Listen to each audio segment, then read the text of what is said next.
Baik akhwati fillah rahimani wa rahimakumullah. Alhamdulillah kita hari ini dimudahkan oleh Allah Subhanahu wa taala untuk mentadabburi Al-Qur'anul Karim, dan kita insyaallah hari ini akan belajar tentang surah An-Najm. Bagi teman-teman yang memiliki kitab tafsir, baik itu tafsir Ibnu Katsir maupun tafsir Baghawi maupun tafsir Tabari ataupun tafsir Syekh Sa'di rahimahullahu taala, beliau memiliki sebuah kitab Taysirul Karimur Rahman fi Tafsiril Kalamil Mannan. Ini juga bagus, boleh silahkan dibuka kembali kitab-kitabnya, dan kita akan belajar bersama-sama hari ini tentang surah An-Najm. Surah An-Najm ini, sahabat-sahabatku, adalah surah yang berjumlah 62 ayat. Dan kita harus tahu bahwa surah An-Najm ini adalah surah Makkiyah yang berada di juz 27 ya. Di surah An-Najm ini berada di juz 27.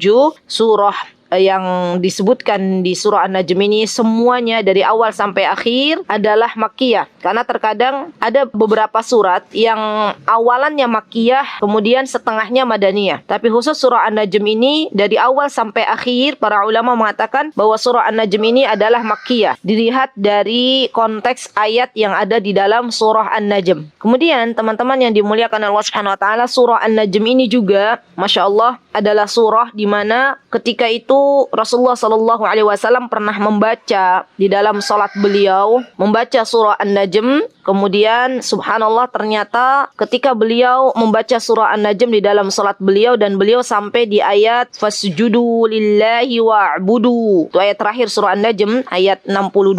Fasjudu lillahi wa'budu. Kemudian Rasulullah Shallallahu Alaihi Wasallam sujud, dan disebutkan bahwa orang-orang yang mendengar ketika itu mendengar surah An-Najm dibaca oleh Nabi kita Muhammad SAW di waktu salat beliau, maka siapapun yang mendengar ketika itu ikut sujud ya seketika. Subhanallah, subhanallah. Artinya teman-teman bahwa Al-Quran ini bacaannya ya semuanya yang ada di dalam Al-Quran itu sesuai dengan fitrahnya manusia. Subhanallah. Jadi orang-orang kafir pun disebutkan bahwa ketika mereka mendengar surah An-Najm ini yang dibacakan oleh Rasulullah Sallallahu Alaihi Wasallam, mereka pun ikut sujud ya, karena terpesona dengan gaya bahasa Al-Quran yang begitu tinggi. Subhanallah. Dan inilah ayat, inilah bukti bahwa sesungguhnya Al-Quran itu bukan berasal dari Nabi kita Muhammad Sallallahu Alaihi Wasallam, tetapi Al-Quran adalah kalamullah. Al-Quran adalah firman-Nya Allah Subhanahu wa taala. Insyaallah. Baik, kemudian kita mulai di ayat yang pertama. A'udzubillahi minasyaitonir rajim. Bismillahirrahmanirrahim. Wan najmi idza hawa. Wan najmi idza hawa. Disebutkan oleh para ulama yang dimaksud najm di sini adalah Thuraya. Thuraya itu artinya adalah bintang. Ya, ada yang mengatakan bahasa Arabnya itu artinya adalah Thuraya, sebagaimana disebutkan di dalam tafsir Tabari, yang mana tafsir Tabari ini teman-teman ya dikarang oleh Abu Yahya Muhammad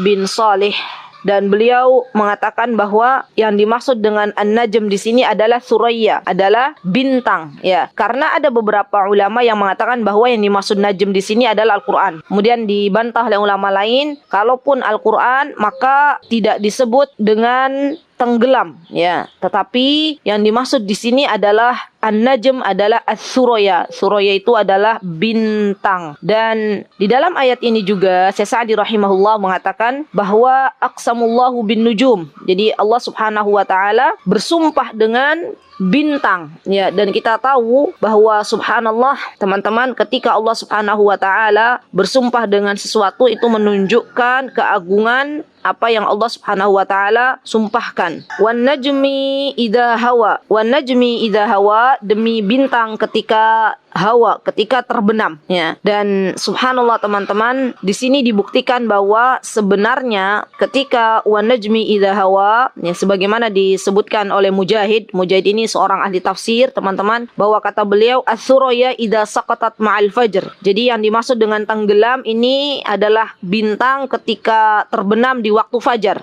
ya. Dan ini pun disahihkan oleh Ibnu Abbas. Ibnu Abbas juga adalah seorang mufassir ya, seorang orang yang berilmu, juga dipilih oleh Ibnu Jarir, ya, bahwa arti dari Suraya atau arti dari An-Najm ini idza hawa artinya adalah ketika bintang itu terbenam di waktu fajar. Kemudian Mujahid juga mengatakan, teman-teman, kata beliau, wa najmi idza hawa, yakni kata Mujahid, fala uqsimu bimawaqi'in nujum, ya, bahwa beliau mengatakan bahwa ayat yang dimaksud di sini seperti di dalam surah Al-Waqi'ah. Ya, ayat 75 di sini juga disebutkan bahwa Allah Subhanahu wa taala bersumpah dengan bintang, ya, dan para ulama artinya sepakat bahwa yang dimaksud di sini An-Najmi ini adalah bintang. Baik, kemudian ayat yang kedua, ma dhalla sahibukum wa ma ghawa. Ma dhalla sahibukum wa ma ghawa. Allah Subhanahu wa taala ingin menunjukkan kepada kita, ya, bahwa sesungguhnya tidaklah Rasulullah Shallallahu Alaihi Wasallam, beliau adalah seorang yang bukan Rasulullah SAW, bukan orang yang tersesat, tapi Rasulullah SAW adalah orang yang senantiasa diberikan petunjuk oleh Allah Subhanahu Wa Taala. Ma dhalla sahibukum wa ma ghawa, kata Allah Subhanahu Wa Taala, wahai Muhammad, dan ayat ini ditunjukkan oleh Allah Subhanahu Wa Taala kepada Nabi kita Muhammad Sallallahu Alaihi Wasallam, dan Allah menyebutkan, wahai Muhammad, kawanmu, sahibukum. Sahibukum maksudnya adalah orang-orang yang berada di Mekah yang telah menuduh Rasulullah Sallallahu Alaihi Wasallam dengan berbagai macam tuduhan, ya, dan juga mereka tidak mau beriman kepada Allah Subhanahu Wa Taala. Maka katakan kepada mereka bahwa engkau adalah seorang nabi, bukan orang yang tersesat. Dan Syekh Sa'di dan Ibnu Katsir juga mengatakan bahwa di sini disebutkan ma dhalla sahibukum wa ma ghawa, hadza huwal muqsam alaihi wa hadza syahadati Rasul sallallahu alaihi wasallam alaihi, bahwa di sini adalah muqsam alaihi, dan di sini dikatakan subhanallah tabarakar rahman, pembelaan Allah Subhanahu wa taala kepada diri Rasulullah sallallahu alaihi wasallam. Jadi Allah Subhanahu wa taala membela Rasulullah sallallahu, mengatakan bahwa sesungguhnya Nabi kita Muhammad sallallahu alaihi wasallam adalah orang yang benar, orang yang diberikan petunjuk oleh Allah Subhanahu wa taala, dan bukan orang yang tersesat. Apalagi sampai mereka mengatakan bahwa Rasulullah sallallahu adalah orang yang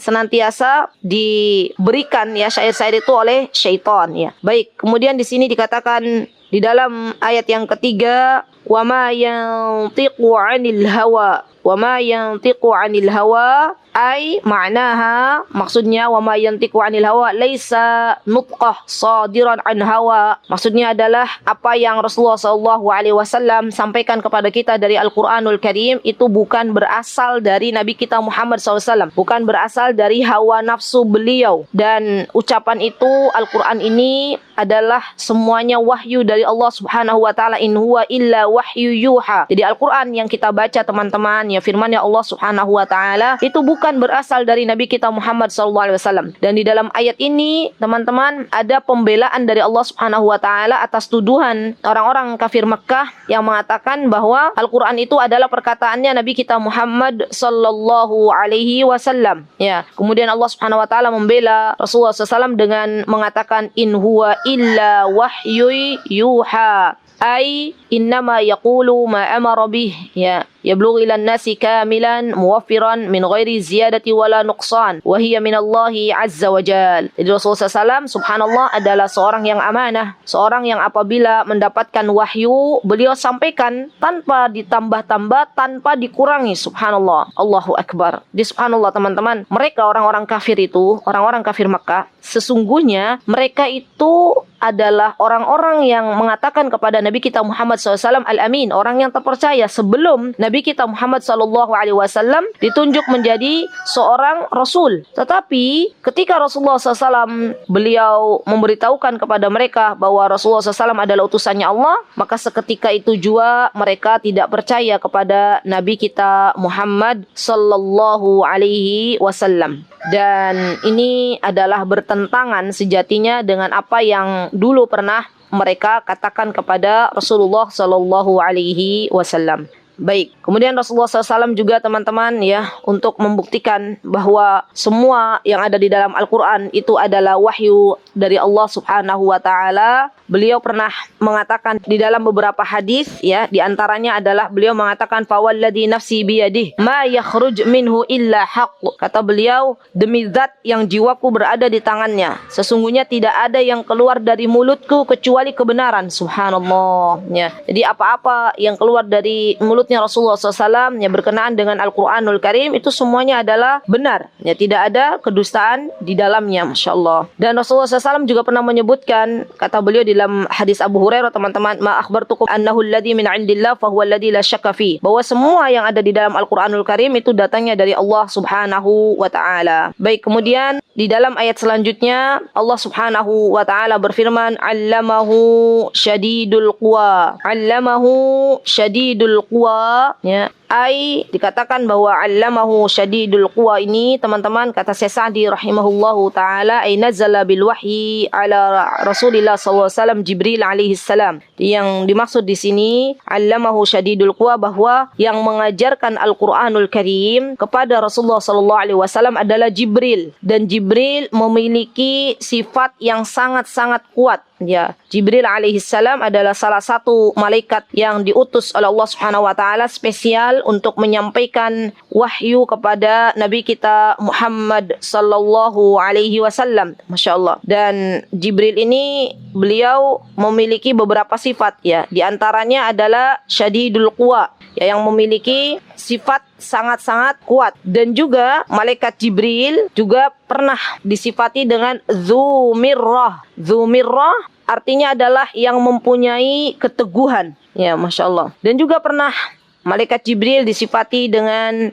memiliki akal yang cerdas. Ya, jadi subhanallah, malaikat Jibril ini, teman-teman, adalah malaikat yang memang dispesialkan, ya, karena membawa Al-Quran. Dan ketahuilah, apa-apa yang berkaitan dengan Al-Quran, maka Allah akan muliakan, subhanallah, termasuk malaikat Jibril, termasuk Nabi kita Muhammad sallallahu alaihi wasallam, termasuk kota Makkatul Mukarramah. Semuanya Allah muliakan karena di dalamnya diturunkan Al-Quranul Karim. Baik, kemudian Allah Subhanahu wa taala berfirman, teman-teman, di ayat yang selanjutnya, ayat yang ke-6, Dzu mirratin fastawa wa huwa bil ufuqil a'la tsumma dana fatadalla. Di sini Allah Subhanahu wa taala ingin menjelaskan kepada kita tentang bagaimana malaikat Jibril menyampaikan wahyu kepada Rasulullah sallallahu alaihi wasallam. Allah Subhanahu wa taala menjelaskan bahwa apa-apa yang diajarkan di dalam Al-Qur'an yang dibawa oleh Jibril, dan Jibril memiliki sifat yang syadidul quwa, yang sangat kuat, juga memiliki sifat Dzumirrah, ya, yang memiliki keteguhan. Dan kemudian Jibril pun, teman-teman, fastawa, menampakkan diri dengan rupa yang asli. Jadi ini untuk pertama kalinya Rasulullah sallallahu alaihi wasallam melihat rupanya malaikat Jibril, sampai-sampai Rasulullah SAW ketika itu berada dalam sebuah ketakutan yang sangat luar biasa, teman-teman, karena memang rupanya malaikat Jibril ini, kalau malaikat Jibril sudah menampakkan bentuk aslinya, teman-teman, maka siapapun, ya, termasuk Nabi kita Muhammad SAW, akan merasa ketakutan. Bayangkan saja, sahabatku, malaikat Jibril itu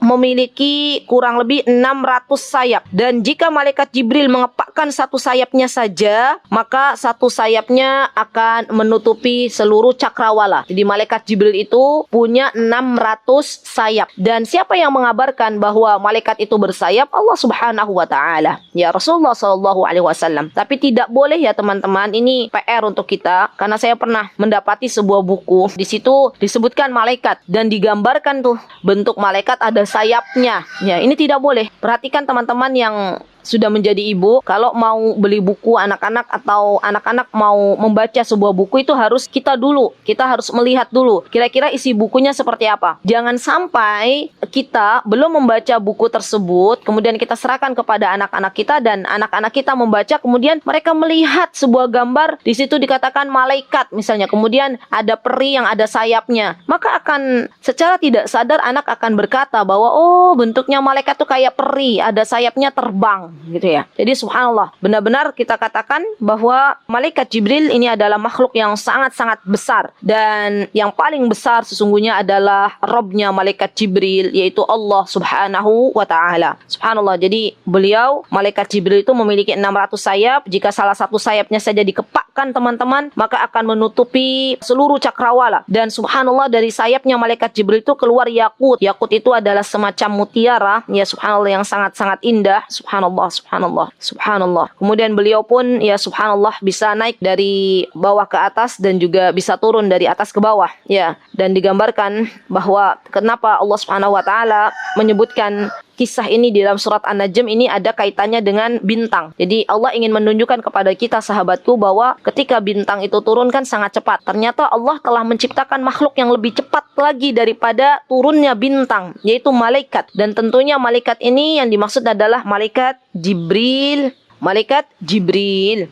Subhanallah. Kemudian teman-teman, kita tahu ya kalau kita baca kisah Rasulullah SAW ketika menerima wahyu pertama kali, maka Rasulullah SAW pun lari kepada istri tercinta beliau yaitu Ibunda Khadijah radhiyallahu anha, dan Rasulullah SAW mengatakan kepada Ibunda Khadijah, zammiluni, zammiluni, ya, karena gemetaran beliau berkeringat dingin dan subhanallah beliau meminta kepada istri beliau yang tercinta untuk menyelimutinya. Ini menunjukkan subhanallah teman-teman bahwa Ibunda Khadijah adalah seorang istri yang bisa menenangkan hati suaminya. Subhanallah, beliau termasuk seorang istri yang senantiasa peduli dengan suaminya, dan beliau adalah seorang istri yang sangat-sangat patuh kepada suaminya. Ya, ketika Rasulullah SAW mengatakan zamiluni, zamiluni, beliau tidak kepo. Beliau tidak mengatakan, kenapa wahai suamiku kau berkeringat dingin, kenapa engkau begini, kenapa engkau begitu. Kan beda kalau sama kita ya, wanita-wanita zaman sekarang. Ya, suaminya datang ya dengan berkeringat dingin, dengan saya minta selimut. Mesti kita itu pertama kali yang akan kita tanya, kenapa, ada apa denganmu gitu ya. Tapi Bunda Khadijah langsung beliau ambil selimut dan menutupi Rasulullah SAW dengan selimut. Baik, summa dana fatadalla. Kemudian malaikat pun ya mendekat kepada Rasulullah sallallahu alaihi wasallam. Jadi yang dimaksud di sini adalah dekatnya Rasulullah SAW dengan malaikat Jibril. Jadi malaikat Jibril mulai mendekat kepada Rasulullah sallallahu alaihi wasallam. Kemudian di ayat yang selanjutnya, fakana qaba qausaini au adna, sehingga jarak malaikat Jibril teman-teman dengan Rasulullah sallallahu alaihi wasallam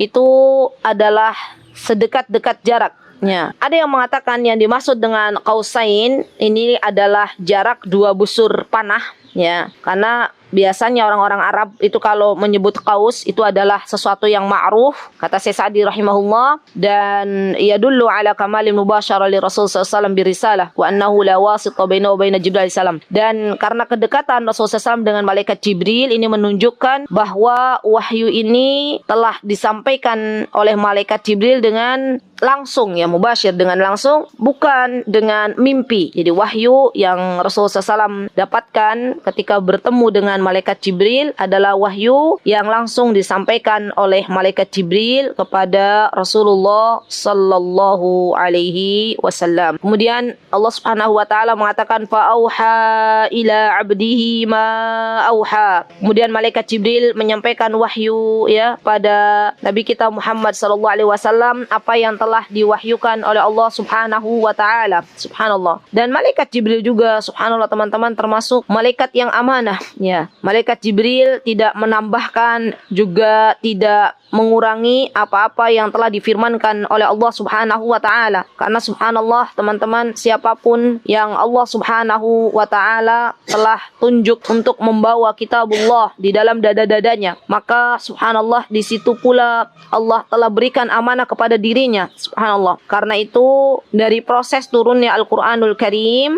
di sini juga sudah kita ketahui bahwa ternyata Allah Azza wa Jalla telah memilih malaikat Jibril untuk bisa membawa wahyu ini kepada Nabi kita Muhammad sallallahu alaihi wasallam. Kemudian di ayat yang ke-11 Allah Subhanahu wa taala berfirman, "Ma kadzabal fuadu ma ra'a, ma kadzabal fuadu ma ra'a, afatumarunahu ala ma yara." Disebutkan oleh Muslim, haddatsana Abu Sa'id al-Ashja', haddatsana Waqi' an Ibni Abbas, "Ma kadzabal fuadu ma ra'a." Kata beliau, "Ai ra'ahu bi fuadihi marratain." Maksudnya adalah hatinya tidak mendustakan apa-apa yang dilihatnya. Jadi maksudnya teman-teman, ada yang mengatakan bahwa ketika Nabi kita Muhammad sallallahu alaihi wasallam menerima wahyu dari Allah Subhanahu wa taala, sesungguhnya Nabi kita Muhammad sallallahu alaihi wasallam itu benar-benar melihat malaikat Jibril dan hatinya tidak mendustakan apa yang dilihatnya. Jadi benar-benar Nabi Muhammad itu akhirnya ya diberitahu bahwa beliau melihat dengan bentuk aslinya dan beliau tidak mendustakan. Afatumarunahu ala ma yara? Apakah engkau wahai orang-orang musyrikin Makkah hendak membantahnya dengan apa yang dilihatnya? Jadi ketika Rasulullah SAW memberitahu bahwa beliau telah melihat Jibril, ya beliau mengatakan kepada para kaum musyrikin dari kalangan Mekah, kata beliau, ra'aitu Jibril bil ufuqil a'la. Aku melihat Jibril di ufuk yang tertinggi. Lahu sittumi janah.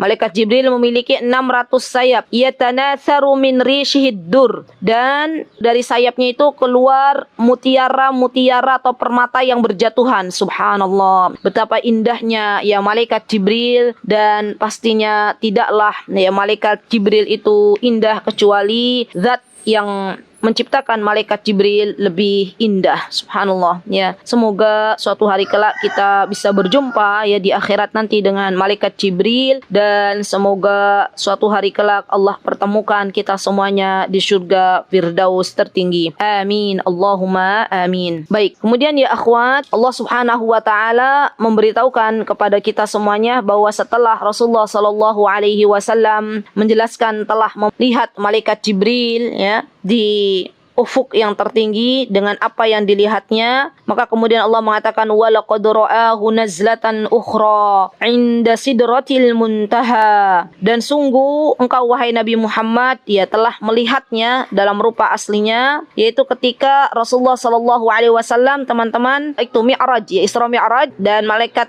itu telah dilihat oleh Nabi kita Muhammad SAW karena beliau yang mendampingi Rasulullah sallallahu alaihi wasallam. Jadi yang mendampingi malaikat Jibril ini juga termasuk malaikat yang mendampingi Rasulullah SAW ketika beliau diangkat oleh Allah Subhanahu wa taala, ketika beliau Isra Mi'raj. Maka subhanallah Rasulullah SAW pun melihat wujud malaikat Jibril dalam bentuk aslinya. Tapi tetap saja ya teman-teman, subhanallah, mungkin ketika Rasulullah SAW itu pernah melihatnya ya Masya Allah, dan itu kita bisa bayangkan ya sebesar apa kan 600 sayap itu, pasti sangat-sangat awal-awal orang-orang yang melihat pasti sangat-sangat menakutkan ya subhanallah. Tapi tentunya kita berdoa kepada Allah bahwa apa yang Allah Subhanahu wa taala telah ciptakan itu adalah sebaik-baik ciptaan. Baik, kemudian Allah Subhanahu wa taala berfirman di ayat yang selanjutnya, indaha jannatul ma'wa. Ya subhanallah.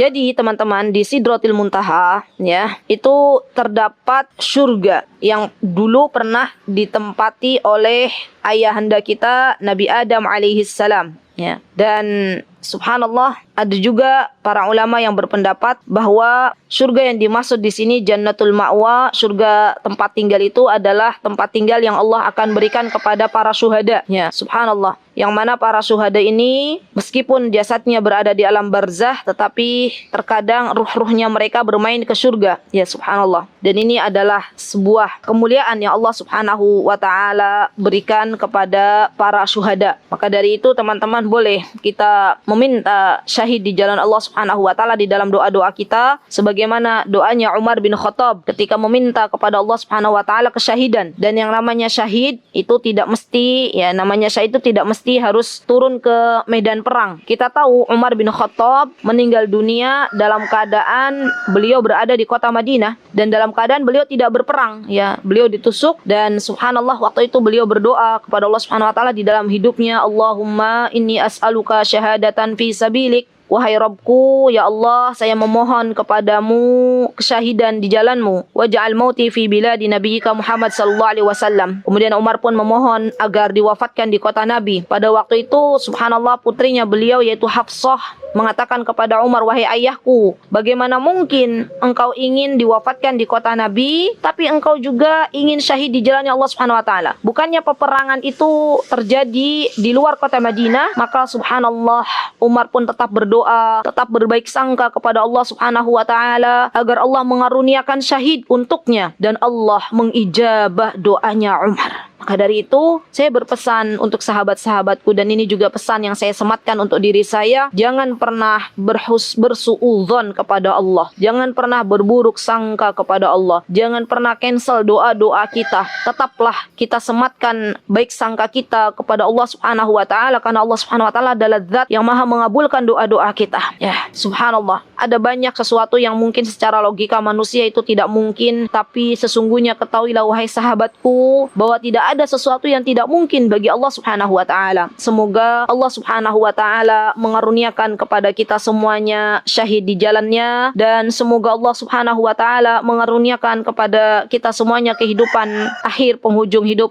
yang baik, husnul khatimah, dan juga semoga Allah Subhanahu wa taala mewafatkan kita semuanya di kota Nabi kita Muhammad sallallahu alaihi wasallam, karena barang siapa yang meninggal di kota Nabi maka niscaya ia mendapatkan syafaat dari Nabi kita Muhammad sallallahu alaihi wasallam. Amin, Allahumma amin. Baik, kemudian Allah Subhanahu wa taala berfirman di ayat yang ke-16, idh yaghsha sidrata ma yaghsha. Nabi kita Muhammad sallallahu alaihi wasallam, teman-teman, ketika beliau melihat malaikat Jibril di Sidratil Muntaha, maka di sini dikatakan ma yaghsha, diliputi oleh sesuatu yang meliputnya. Ya, maksudnya di sini bahwa Allah tidak menyebutkan apakah itu sesuatu yang meliputi Sidratil Muntaha, ya, atau Nabi melihat sesuatu yang indah yang meliputi Sidratil Muntaha. Yang pasti di sini disebutkan bahwa Sidratul Muntaha itu Rasulullah SAW pernah menjelaskan bahwa Sidratul Muntaha itu diliputi oleh cahayanya Allah. Ya, subhanallah. Sehingga seseorang tidak mampu untuk melihatnya.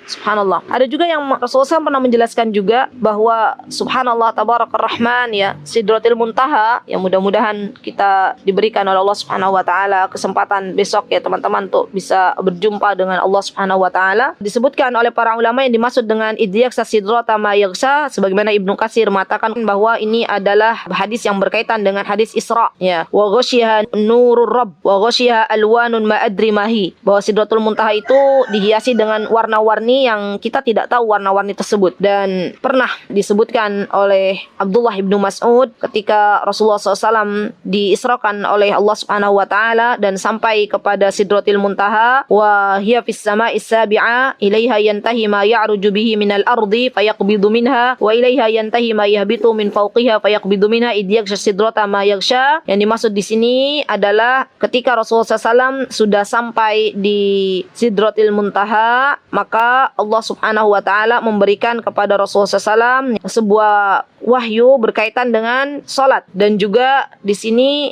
dikatakan bahwa subhanallah ketika Rasulullah SAW diberikan wahyu oleh Allah Subhanahu wa taala yang berkaitan dengan umur salat atau dengan perintah salat, maka ketika itu wa ghasyiyat hal malaikah mislul ghurban. Jadi dikatakan bahwa malaikat mengelilingi, ya subhanallah, dan banyak perkataan-perkataan para ulama berkaitan dengan ini teman-teman. Wallahu taala alam. Nanti teman-teman bisa baca lagi di tafsir-tafsir para ulama yang tadi sudah saya sebutkan di awal, ya masyaallah. Baik, kemudian Allah Subhanahu wa taala berfirman ma zaghal basaru wa ma tagha, yang mana Nabi kita Muhammad sallallahu alaihi wasallam itu adalah hamba Allah yang tidak pernah menyimpang dari yang dilihatnya dan tidak pula melampauinya. Jadi Nabi kita Muhammad SAW benar-benar fokus ya melihat malaikat Jibril dalam bentuk aslinya, subhanallah. Dan ketika beliau menceritakan kepada para sahabat apa yang beliau lihat berkaitan dengan malaikat Jibril, teman-teman, maka beliau pun tidak melampauinya, maksudnya tidak dilebih-lebihkan. Jadi ketika Rasulullah SAW itu mengatakan kepada para sahabat, malaikat Jibril itu punya 600 sayap,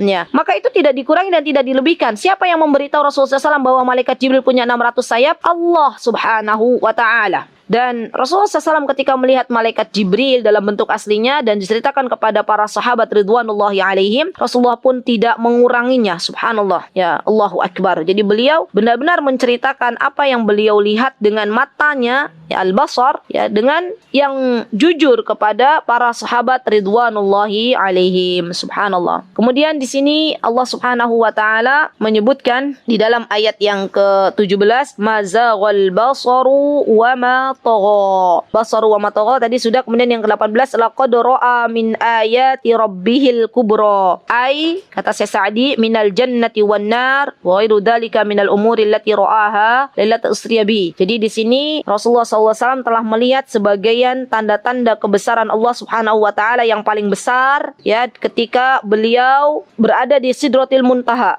Dan di antara ayat-ayat Allah Subhanahu wa taala, tanda-tandanya yang luar biasa adanya Allah menciptakan malaikat Jibril dan juga malaikat-malaikat lainnya. Karena waktu itu Rasulullah SAW melihat ya banyak sekali malaikat, subhanallah, dan subhanallah ini merupakan tanda-tanda kebesaran Allah subhanahu wa ta'ala, ay ad-dalatu ala azamatillahi azza wa jal. Masya Allah, keagungan Allah subhanahu wa ta'ala. Kemudian di ayat yang selanjutnya, di ayat yang ke-19, Allah subhanahu wa ta'ala berfirman, afara'aitumul lata wal uzza wa manata salisatal ukhra alakumuz zakaru wa lahul unsa tilka idza qismatu diza. Kita belajar sedikit-sedikit ya teman-teman, dimulai dari ayat yang ke-19, afara'aitumul lata wal uzza wa manata salisatal ukhra. Maka kata Allah Subhanahu wa taala, wahai orang-orang musyrik Mekah, apakah kalian itu menganggap Lata ini berhala mereka teman-teman, dan Uzza ini juga berhala mereka, Manat juga adalah nama-nama berhala mereka ya. Mereka menganggap bahwa mereka patut untuk disembah. Jadi ayat ini ingin Allah Subhanahu wa taala istilahnya kayak seperti bukan sebuah kabar. Jadi Allah menantang mereka, wahai orang-orang kafir Mekah, apakah kalian masih mau menyembah Lata, Uzza dan Manat ya, sedangkan Rasulullah SAW adalah sahabat kalian yang membawa kabar dari atas langit ya, membawa kabar dari Allah Subhanahu wa ta'ala ya, subhanallah. Alakumuz dzakar wa lahul unsa. Disebutkan orang-orang kafir Quraisy, orang-orang musyrikin itu teman-teman, yang menganggap berhala-berhala mereka, sesembahan-sesembahan mereka adalah putri-putrinya Allah Subhanahu wa taala. Jadi mereka menamakan Lata itu adalah nama perempuan yang berasal dari kata al-ilah. Uzza juga nama perempuan yang mana ya, Manat juga nama perempuan yang berasal dari kata al-mannan. Dan Uzza itu nama perempuan yang berasal dari kata Al-Aziz. Jadi mereka menamai berhala-berhala mereka, sesembahan mereka dengan nama-nama perempuan, dan mereka menganggap bahwa Allah Subhanahu wa taala memiliki putri, ya, memiliki anak, subhanallah. Dan tidaklah apa yang mereka katakan kecuali sebuah kebatilan. Kemudian Allah mengatakan di ayat yang selanjutnya, tilka idang qismatun diza. Yang demikian itu tentulah suatu pembagian yang tidak adil. Maksudnya adalah tidak adil karena mereka menganggap bahwa sesungguhnya Allah hanya memiliki putri saja, dan ketahuilah bahwa Allah Subhanahu wa taala tidaklah memiliki putri ya. Allah Subhanahu wa taala tidaklah memiliki anak. Kemudian di sini Allah Subhanahu wa taala menjelaskan, in hiya illa asmaun samaitumuha antum wa abaukum ma anzalallahu biha min sultan iyattabi'una illa adh-dhanna wa ma tahwal anfus wa laqad ja'ahum min rabbihimul huda. Kalau teman-teman lihat di tafsirnya Syekh Sa'di rahimahullahu taala, beliau mengatakan, in hiya illa asmaun samaitumuha ay min hujjatin wa burhan ala sihhati madhhabikum wa kullal lati amara ma anzalallahu bihi min sultan fa huwa batil fasid la yattakhid dinan wa hum fi anfusihim laysu bimattabin burhan yanfuna min dhuhinu ilaihi. Jadi yang dimaksud di sini teman-teman bahwa seluruh sesembahan yang mereka nama-namai dengan nama-nama yang mereka katakan itu hanyalah mengada-ngada, dan Allah tidak menurunkan sesuatu yang batil. Itu adalah merupakan dugaan prasangka-prasangka mereka saja, dan apa yang mereka ingini yang mereka buat, padahal subhanallah telah datang petunjuk dari Allah Subhanahu wa taala. Namun hati mereka gelap, mereka tidak mau beriman kepada Allah dan Rasulnya, subhanallah. Dan kita tahu bahwa hidayah taufik itu adalah milik Allah Subhanahu wa taala, subhanallah. Karena kebencian mereka kepada Nabi kita Muhammad SAW akhirnya menutupi mereka dari datangnya petunjuk Allah Subhanahu wa taala. Kemudian di sini teman-teman, Allah Subhanahu wa taala menyebutkan bahwa amlil insani ma tamanna, apakah manusia itu akan mendapatkan segala yang dicita-citakannya. Maksudnya bantahan dari orang kafir, bantahan kepada orang kafir. Mereka yang mengikuti hawa nafsunya, mereka menginginkan bahwa ada salah satu dari berhala-berhala mereka yang memberikan manfaat, ya, memberikan manfaat dan bisa menolak mudarat. Ya, mereka berharap syafaat dari berhala-berhala mereka yang mereka sembah, dan itu tidak mungkin. Kata Allah Subhanahu wa taala, apa yang kalian inginkan itu tidak selalu benar. Apa yang kalian lakukan wahai orang-orang kafir Quraisy itu tidak selalu hak ya.